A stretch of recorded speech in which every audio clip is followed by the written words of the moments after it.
Assalamualaikum warahmatullahi wabarakatuh. Salam sejahtera bagi kita semuanya, semua rekan-rekan sahabat Polri. Kembali lagi di podcast Polri TV Presisi. Bersama saya Ibtu Rizky Fajar dari Div Humas Polri.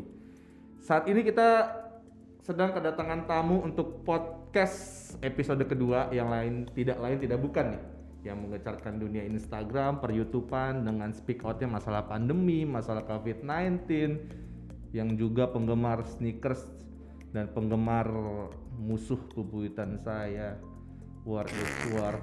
Tidak, itu bukan Mas Tirta, Dokter Tirta. Oke, bosku semua. War is War. Kok agak canggung gara-gara saya ngomongin Liverpool ini. Ya musuh sih mas. Sebenarnya saya mau mundur sih mas, cuman gak enak. Oh jangan udah gara-gara ini. Lanjut ya. Soalnya Liverpool holics ini. Ya jelas. Saya Liverpoolian Oke, sejati. kita damai dulu berarti. Oke. Kita lanjut dulu. Ini formal apa semi formal? Saya takut nanti di Korea netizen. Wah ini nggak sopan men. Kalau ngomong masalah formal kayaknya kita tentuin aja ya. Tingkat keformalitasan 60%. Kapan Jadi lagi? kalau tahu sedikit gak apa-apa lah ya. Iya dan. Oke. Ngikut. Aman. Gimana kabar Pak Dokter? Halo. Saya nyebutnya apa? Mas nih? Tirta aja. Mas Tirta. Mas Tirta aja ya. Ah, ah. Gimana kabar Mas Tirta? Alhamdulillah sih sampai sejauh ini baik. Mm-hmm.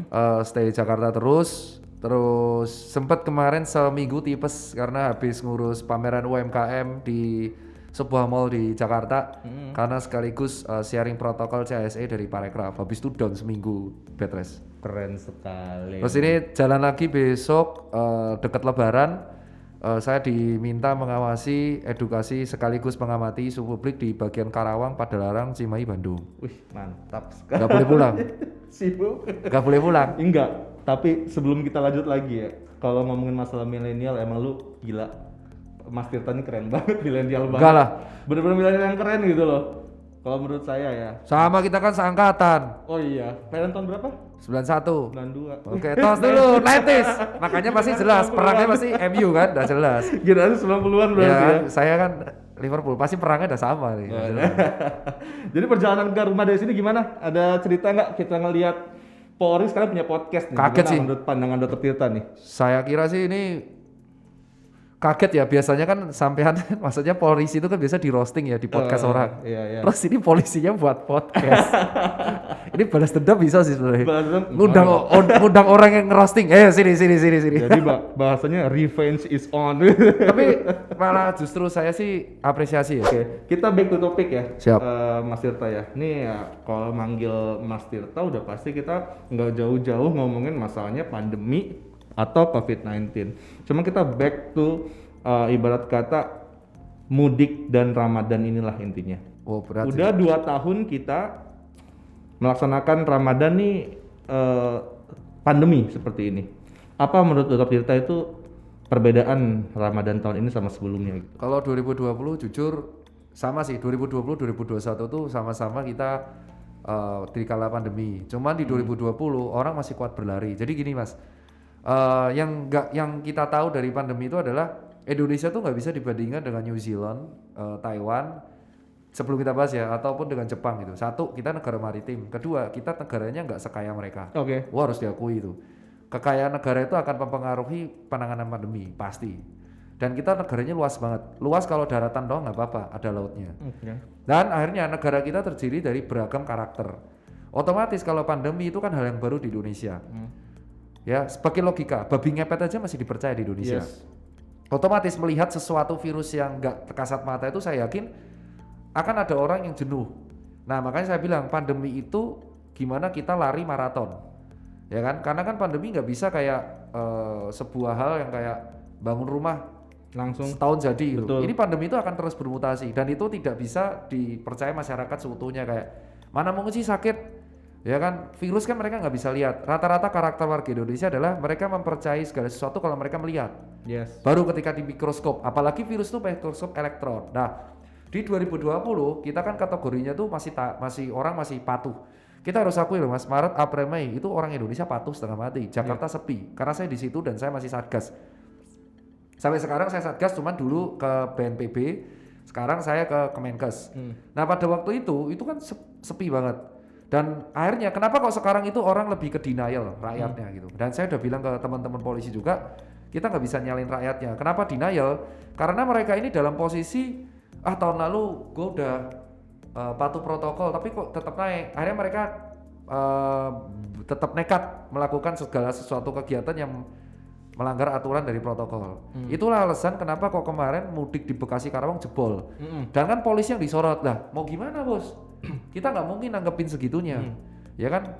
Kita kan di sini berusaha semaksimal mungkin gitu loh. Nah itu yang terjadi di kalangan bawah itu adalah seperti itu. Kalangan jalan ya, maksudnya di jalanan. Kembali lagi adalah kita respect sama aturan mudik. Cuman kondisinya masyarakat sekarang itu dalam kondisi udah pandemic fatigue mas. Lelah mereka lihat berita. Maka solusinya kan mereka pasti tanya sama saya. Lalu dokter Tirta usulnya apa? Usulnya adalah sekarang kita jaga inner circle masing-masing. Dan pemerintah harus lebih fokus untuk menguatkan pondasi fasilitas kesehatan, terutama puskesmas.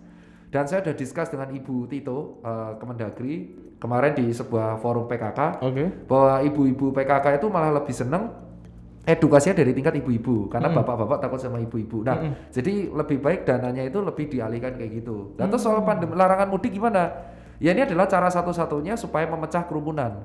Jadi gini, pandemi memang mudik itu kalau dari saya pandangannya, orang akan tanya, dok, apakah COVID itu hanya tanggal 6 Mei sampai 18 Mei? Ya enggak, COVID ada terus. Cuman kan pada waktu itu ada 18 juta orang yang diprediksi mudik di 2 minggu. Dengan adanya larangan mudik, 18 juta ini akan kepecah. Betul. Kepecah dari awal bulan sampai akhir bulan. Betul. Jadi ibaratnya kayak kita itu ibaratnya air nih gede masuk dalam satu got kecil. Tapi gara-gara ada larangan mudik, ini kepecah dari berbagai macam saluran air. Betul. Jadi kita tuh nggak bisa menghalangi mobilitas orang. Yang kita lakukan adalah crowd control. Jadi larangan mudik ini sejatinya adalah crowd control. Itu saya bilangnya.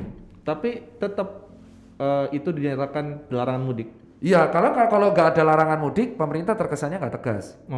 Itu kan jadi gini, masyarakat itu kan menghadapnya anjuran-anjuran. Kalau anjuran aja dilanggar, makanya dikasih larangan mudik. Walaupun saya yakin dalam lubuk hati terdalam polisi pun polisi pun pasti yakin ini. Tapi mendukung nggak? Mau nggak mau nih dalam lubuk hati saya pengen pulang. Tapi wajar lah ya manusia ya. Wajar dong manusia. Tapi namanya aturan. Aturan, rule is rule.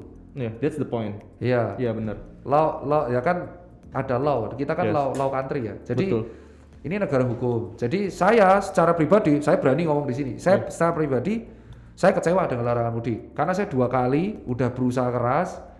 Terus kejadian swab palsu itu bukan salah kita juga. Orang kita kerjasama terus kan, polisi sama saya sendiri. Hoax COVID bukan salah kita juga. Orang nggak foto COVID juga bukan salah. Banyak tokoh-tokoh terkenal juga melanggar protokol bukan salah kita. Dan masyarakat akhirnya nggak percaya. Tetapi akhirnya gara-gara kelalaian orang, saya nggak bisa pulang lagi. 2 kali berturut-turut nih di Lebaran kan. Saya nggak mau nih ketiga kali lagi. Cuman namanya aturan, kepentingan bersama harus ada di atas kepentingan segalanya. Namanya aturan adalah merah putih ya. Kalau aturan kayak gitu ya saya patuh. That's the point. Ya poinnya itu. Bahkan ketika Lebaran saya disuruh sama Menkes untuk mengawasi potensi keramaian di Jawa Barat. Ya nggak bisa ke Jogja. Ya, orang Jogja. Jogja saya. Jogja Karanganyar. Orang tua di Karanganyar, anak di Jogja. Mau nggak mau kalau seperti ini kan saya nggak bisa. Tapi nggak mudik bener? Nggak boleh pak. Udah berapa kali? Saya terakhir ke Jogja itu Februari. Tapi kalau nginep Karanganyar udah 2 tahun nggak boleh. 2 tahun karena orang tua saya lansia. Sama aturan dari menteri saya pegang. Dia benar-benar mas ikutin. Walaupun dalam hati kecewa. Kenapa harus saya gitu? Kenapa nggak kita semuanya gitu? Toh itu kan kesalahan bukan karena saya. Kesalahan kerumunan, kesalahan ini. Kalau manusia itu kan namanya orang lupa pakai masker wajar tuh mas. Betul. Diingetin. Tapi kalau kesalahan kayak kerumunan kemarin konser di Cibis itu kan? Masih circle saya yang buat. Izinnya itu izin pameran bazar. Makanya gini loh, COVID itu harusnya kesadaran. Orang yang mempunyai potensi dan punya pengaruh, edukasikanlah dengan baik. Kalaupun nggak bisa mengubah dunia, jagalah circle. Karena akibatnya ada orang-orang kayak saya nih, mau pulang nggak bisa-bisa. Tapi namanya aturan ya saya patuh. Saya baru pulang nanti kayaknya Juni lah ya? Iya. Dan orang tua saya ngerti. Sangat tertarik ngomongin tadi masalah penjebolan penyekatan. Menurut Mas Tirta tuh gimana tuh penjebolan itu? Jadi gini, dilihat dari dua sisi ya. Saya lihat 2 sisi. Sama masyarakat. Saya lihatnya sisi polisi dulu. Oke, boleh. Kalau sisi polisi kemarin kan sempat disorot. Kemarin saya lihat baca berita, kalau nggak salah Kapolres apa Kapolsek? Karawang ya? Karawang sama Bekasi kena. Dihujat. Wah polisinya gagal. Loh, menurut saya kayak gini. Seperti balik kemarin, polisi itu ngecek dan menganjurkan putar balik. Tidak ada sanksi kriminalnya loh. dendanya pun nggak ada. Terus tiba-tiba ada nih 1 juta motor nih, polisi yang jaga 200. Oke. Saya lupa, Mas inget gak jumlah perbandingan polisi sama rakyat di Indonesia itu 1 banding berapa lupa. Pokoknya saya nasib kayak dokter. Iya, saya juga. Terus ada 1 juta nih motor, ibaratnya lagi menghalangi jalan. Kan dicek surat satu-satu sulit ya. Nggak mungkin kita minta bala bantuan dari Mabes 2,5 jam, kecuali naik helikopter. Berapa helikopter yang buru? Dalam urgensi seperti itu, jalannya nggak bisa dilalui, mau nggak mau saat itu pemimpin harus ngapain sih? Ngelakuin yang terbaik, yang terburuk kan? Yang solusi mudaratnya paling minimal. Ya udah buka aja. Ya emang kayak gitu. Dari sisi polisi ya emang itu orang lapangan. Kondisinya emang unevitable. Jadi sesuatu yang nggak bisa dicegah. Iya. Cuacanya belum. Dari masyarakat ada 2 poin. Dibilang salah nggak? Salah. Oke. Udah ada aturan kok. Kenapa nggak mudiknya dipending setelah 18 Mei? Tetapi ditanya kenapa kamu nggak mudik? Karena rata-rata kecewa karena tahun lalu nggak mudik. Nah ini yang berat. Itu yang berat. Makanya kan saya bilang kalau saya adalah saya sendiri, saya mengundur mudik setelah 18 Mei. Ya kan? Nah, tetapi kalau dari masyarakat, mereka ini rata-rata mudik biasa pakai travel, pakai bus, pakai mobil. Karena disekat di tol, mereka naik motor rame-rame. Nah, harapannya sih buat masyarakat ditahan dulu selama sampai 18 Mei. Setelah 18 Mei silakan. Kalau aku kayak gitu, itu pun harus diatur. Itu acuan Mas Tirta ya. Acuan saya bukan acuan kan polisi loh ya. Mudik kan sesuai surat edaran kan sampai tanggal berapa tuh? Sampai 18. Intinya bersabarlah sampai tanggal segitu gitu. Setelah kan? 18 dicek dulu gitu loh. Tuh, dicek dulu udah cek pasti. Dulu. Toh maksudnya gitu loh, pulang kampung tuh nggak harus pas ini gitu. Loh, tapi kan Solatit bisa bilang sama keluarga, undurlah di bulan Juni. Bisa. Kenapa? Karena yang kita takutkan itu adalah kejadian seperti India. Kalau pemerintah nggak bergerak apapun, itu pasti naik, Pak. Karena tahun lalu naik. Ya, tahun lalu dicegat aja naik. Akhir gila, tahun baru itu naik. Iya, gila. Makanya liburan ya? Naik loh. Dan pasca pun naik. Harapannya dengan ini ada larangan, naik tapi nggak gede-gede. Itu harapan pemerintah. Jadi namanya crowd control. Jadi sebenarnya tujuan dari pemerintah ini, saya belum bilang di podcast lain nih. Masa? Belum di Mas Onat belum. Oke. Belum di saya pun belum. Jadi tujuan dari pemerintah ini spesial untuk Polri TV. Iya, nama pemerintah itu adalah larangan mudik itu adalah crowd control. Tidak bisa mencegah, tetapi mengontrol. At least orang yang mudik selama 2 minggu ini dipersulit dengan cara surat dan membuat masyarakat berpikir paling enggak mengubah jadwal mudiknya ke waktu yang lain. Tapi kalau saya sih nggak setuju masalah dipersulit sih. Persulit toh, Pak? Enggak dong kalau saya sih. Emang ibarat kata itu larangan ya larangan. Nggak dipersulit intinya sih. Emang nggak boleh sebenarnya. Bukan, kan? maksudnya larangan itu kan mempersulit gerak masyarakat agar masyarakat itu tidak kemana-mana. Oke. Jadi maksudnya kan tujuannya mereka stay at home. Ya makanya dibuat surat-surat yang banyak. Dilarang lah intinya. Biar orang ribet mending di rumah gitu. Sampai kapan? Ya sampai ini cuti bersamanya selesai. Karena kan cuti bersama itu kan ada orang bilang, ya udah kenapa nggak dicabut cuti bersama? Nah ini salah. Nggak segampang itu senang jidat kita. Cuti bersama kan hak pegawai. Iya. Deknaker. Kalau kita mencabut cuti bersama atau bahkan mencabut THR, urusan kita sama organisasi buruh. Nggak mungkin kita mencabut cuti bersama. Ya bayangin cuti bersama nggak mungkin dicabut. Pom bensin nggak mungkin ditutup. Itu ada usul tuh, pom bensin ditutup. THR nggak boleh dicabut. Ya pasti akan terjadi kan inevitable. Ya udah dilarang. Dengan harapan orang mereschedule. Makanya, nah tahun lalu kalau abang ingat itu banyak orang mudik diam-diam. Kenapa? Karena syaratnya cuma 1, SKIM. Nah SKIM. Makanya di tahun ini ditambah SKIM, RT, RW, surat dinas, swab antigen. Ribet toh. Nah, makanya orang naik motor. Nah yang tidak diduga kita adalah orang nekat naik motor lewat jalur Subang, Bekasi, Karawang. Kalau yang di berita tuh jalur tikus ya. Nah, kita kan nggak siap. Makanya nggak bilang Indonesia tuh kreatif, Pak. Plus 62 tuh kreatif. Ada larangan apapun akan coba diakalin. Tapi udah ngelihat belum video-video viral yang beredar itu? Sudah tuh, Pak. Dari pertama saya. Udah ngelihat. Saya pertama yang lihat pasti. Dan saya selalu lapor, Pak. Ini makanya saya ditugasin sama Menkes untuk mengawasinya tuh Karawang, Bekasi, Padalarang. Karena jalur itu. Kalau itu rame, edukasinya kan saya cuma lihat, oh pakai masker, oh kerumunan terjadi. Ya saya harus lapor. Berarti harus siap dengan harus balik. Iya, harus balik. Ini Jakarta sepi loh, Pak. Tapi masih macet ya tadi? Enggak. Masa sih? Saya kesini nggak macet Pak, macetnya cuma macet kantor. Maksud kantor Justru ya? saya takutnya adalah kalau Jakarta sepi pada waktu Lebaran, berarti abang harus hati-hati di Harus balik mudik. dia. Dan itu pasti naik lagi. Jadi Iya. naiknya double. Jadi naiknya nanti kalau saya bilang double peak. Jadi naik habis Lebaran, turun naik lagi. Turunnya itu pas lebarannya. Turunnya tuh pas Lebarannya karena sepi Jakarta, Naik lagi naiknya habis habis balik. Wah. Tanggal berapa tuh kira-kira perkiraannya? Kalau menurut saya naik Covid itu di angka 20 sampai 30 Mei. Dugaan saya. 20 sampai 30 Mei. Itu harus Itu aware. efek dari Harus balik. harus balik. Nah, 20 sampai nah, jadi sebenarnya pemerintah itu takutnya bukan mudiknya. Takutnya adalah harus balik bawa ke Jakarta lagi. Kalau pas mudiknya dia nyebarin di circle family ya. Yes. Saya yakin Pemda udah siap, Pak Ganjar udah siap, Pak RK. Nah, yang kasihan tuh Jakartanya. Iya. Gitu. Nerima baliknya dia ya. Itu yang dikhawatirkan Pak. Sementara kita nggak tahu mutasi ini luar kemana. Karena mutasi sudah terdetek di Sumatera. Tahun lalu sama tahun sekarang kira-kira Saya lebih positive thinking tahun ini. lebih baik. Bukan karena karena kemungkinan potensi herd immunity-nya lebih jelas. Oke. Kita kan nggak tahu berapa orang OTG. Di Indonesia itu kita bisa jadi loh Mas. Jadi swab antigen itu kan nggak didaftarin. Iya. Positif. Yang positif antigen ya wes isoman. Yang didaftarin kan yang PCR positif dan bergejala.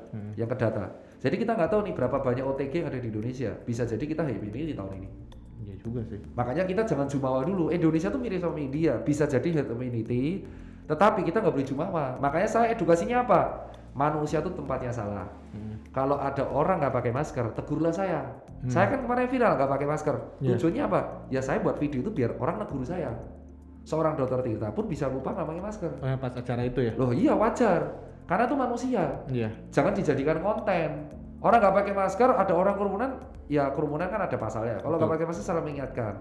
Jangan kita mengajak. Kedua, yang penting kita makan makanan bergizi, jaga sesama, olahraga, jaga kebersihan tuh dalam rangka masker, cuci tangan. Ketiga, kalau kita buat acara bertanggung jawablah. Misalkan izinnya bazar ya bazar. Jangan diselip-selipin yang potensi kerumunan. Karena di luar sana banyak orang yang acaranya hancur karena COVID. Jadi malah kita nggak tepos solido. Keempat, kalau ada orang kesalahan diingatkan, ingatkannya baik-baik. Oke. Gitu itu poin nomor 4 tuh. Mengingatkan itu sulit loh di Indonesia. Iya. Betul. Taunya ngerekam tapi nggak ngingetin. Rekam kalau enggak Ya komen. Komen. Iya itu doang. Contoh paling simpel kalau kejadian di lalu lintas, ada Iya. orang nggak pakai helm, kan sebenarnya simpel, bos Iya. pakai helm. Tapi apa yang dilakuin netizen kita? Rekam, kata-katain, viralin medsos. Iya kan? Iya betul. Nah itu jadi pertanyaan Pak. Terus nih ada pertanyaan juga nih masalah kapasitas rumah sakit, ya kan? Iya. Tahu turun. tahu sendirilah, ya naik turun tapi seenggaknya banyak berita juga kan ya Bang Atta kan masih. Jadi intinya ICU kita tuh terbatas Pak. Apalagi, ya betul. Terus apalagi ini dinyatakan dengan Mas Tirta bilang bahwasanya tanggal 20 sampai 30 Mei akan terjadi lonjakan, gimana nanti tuh? Ya makanya dalam hal ini Satu lagi sama pekerjaan kepolisian. kalau dari sini itu koordinasinya tuh paling kuat adalah Pemda. Kepala daerah itu rata-rata berkoordinasi dengan timnya untuk mempersiapkan bed occupation rate agar tidak menipis mendekati 80%. Batasnya itu 70-80%. Jadi itu tugasnya pemerintah daerah masing-masing. Dan saya yakin DKI, saya punya teman namanya Dr. Ngabila tuh di Dinkes DKI, beliau juga udah siap-siap. Tanggal 20 Mei ke atas tuh siap-siap harus balik. Mempersiapkan terutama bukan bednya, ICU sama kamar isolasi. ICU itu paling penting. Kenapa? Karena kita nggak tahu berapa orang komorbid. Tiba-tiba datang kayak almarhum pendeta Randy. Pendeta Randy kan kita tahu masih muda, masih fit, artis, suka edukasi, mengajar, kena COVID, ternyata ada komorbid, kena badai sitokin, walaupun negatif langsung wafat. Kita nggak tahu ada kejadian itu berapa. Padahal di hari kedua dia bisa masih update almarhum untuk melihat update di ICU. Nah kita nggak tahu nih ada kejadian bisa potensi kayak gini. Orang-orang yang terkena badai sitokin. Jadi mempersiapkannya ICU. Nah kedua kalau soal polisi. Jujur kalau polisi di sini sama kayak dokter, kita orang lapangan bekerja berdasarkan aturan. 18 Mei itu peraturan terakhir. Pertama ya kita harus menunggu aturan selanjutnya apa. Apakah lanjut dilarang atau pengetatan, kan beda. Larangan sama pengetatan beda. Kalau larangan ya berarti pol kita putar balikan. Kalau pengetatan ya selama lu bawa surat ya boleh. Nah jadi kalau polisi hati-hatinya justru adalah kerumunan di 3 tempat. Pertama jelas tempat transportasi umum, terminal, stasiun KRL, sama bandara. Ini yang paling penting. Jadi polsek Cengkareng atau apa itu harus siap duluan. Kedua adalah potensi kerumunan di pasar, harus siap. Karena kejadian kayak di pasar Tanah Abang akan mungkin rentan terjadi lagi. Keempat, potensi jebolnya lagi kerumunan di Bekasi itu harus diperbaiki. Ya itu kasihan, jangan sampai kita membiarkannya Bekasi ini sendirian. Karena orang masuk tol udah takut. Jadi aware Bapak harusnya di distrik penyangga. Kalau saya bilang yang harus aware itu adalah distrik-distrik penyangga. Jadi kayak contoh Jakarta, berarti yang diawasin itu Bekasi, Karawang, Depok, Bogor. Kalau di Solo Raya itu berarti yang diawasi berarti Klaten, Sragen, Ngawi, ya itu kena tuh semua penyekatan. Itu bukan disekat tapi lebih diawasi, paling nggak diingetin. Oke, tiga tahun nggak mudik, terus juga tahun ini nggak mudik lagi, ngobatinnya gimana? Ya yang pertama saya mengatur. Yang paling sedih sih kemarin karena pas ulang tahun anak saya 2 kali saya nggak datang. Oh gitu? Iya, tapi ya mau gimana, keluarga saya ngerti. Tetap video call, terus yang kedua ngatur jadwal untuk tetap ke sana. Saya akhirnya pulang tuh di awal Juli. Tetap, terus yang ketiga ya melampiaskan kerjaan aja. Ngena nggak sih menurut Mas Tirta silaturahmi lewat digital seperti itu? Ngena sih, karena saya kan pakai video call paling nggak pakai Zoom. Anak saya tuh ngerti, makanya saya sering buat konten YouTube karena konten YouTube saya ditonton sama anak. Makanya saya jarang ngegas lagi karena anak saya niru jadinya. Digas sama anak tuh nggak enak loh. Oh gitu ya? Pernah saya digas. Saya digas. Kan tato saya kan saya coba hilangin kan. Oke. Karena digas sama anak. Papa tangannya serem, banyak gambar ya. Jadi Alfa mau gambar-gambarin juga. Saya digituin, digas anak sendiri. Pusing aja, dari situ saya ngubah. Oke. Itu terus masalah mudik lagi, ngangenin lewat Zoom, lewat apa? Pesan buat masyarakat gimana tuh dia? Mas Tirta buat ngingetin masyarakat bahwasannya ya jujur banyak yang bilang bahwasannya mudik itu kesannya harus tetap muka ya enggak, apalagi sama orang tua. Pesan dari Mas Tirta mengenai hal ini gimana ke masyarakat? Ngingetin ke masyarakat gitu. Kalau buat masyarakat sekalian sih, buat masyarakat yang saya cintai, saya sama sampean senasib, saya nggak bisa pulang tuh 2 tahun berturut-turut. Satu, reschedule gini, mudik itu kan nggak harus ketika lebaran. Nah tapi kan ibu bisa aja cuma sekali, bisa aja balik lagi ke pandemi. Gini, mudik itu gak harus pas lebaran. Satu, macet. 2, kamu bisa ketularan dari kapanpun. Saran saya, reschedule aja di tempat yang jalurnya sepi. Juni misalnya, kan sama aja. Ya tapi kalau dia meninggal, orang meninggal bisa kapan aja. Ya kan, coba sekarang digital. Kalau kangen, kasih parcel atau hampers. Oke, kita simpan dulu pertanyaan-pertanyaannya, kita lanjut ke sesi kedua. Jangan kemana-mana, sahabat Polri TV, masih bersama saya Ibtu Rizky dan Mas Tirta.